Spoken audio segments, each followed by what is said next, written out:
من يوم عرفتك وقلبي في هواك مغرم، أنسيتني هذه الدنيا وما فيها، تمشي أمامي تعذبني ولا تعلم، والقلب في الجوف يقول أرجوك ناديها. من يوم عرفتك عيوني نومهن يحرم، ارحم متيم بذل روحه وأديها. كم لي أحبك ولكن ما قدرت أفهم، هل أنت راضي بعيشه غصتك فيها؟ هل أنت راضي بوضعك أو بتتألم؟ قل لي أمانة بروح أمك أنا فديها.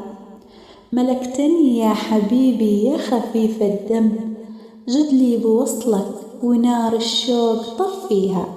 حبك تعمق ويجري في مجاري الدم، واصبحت عنك نجوم الليل ناجيها. كلمات الشاعر ردفان العلفي، لحن وأداء جلال الجعمي، إلقاء الشاعرة خيال الشوق.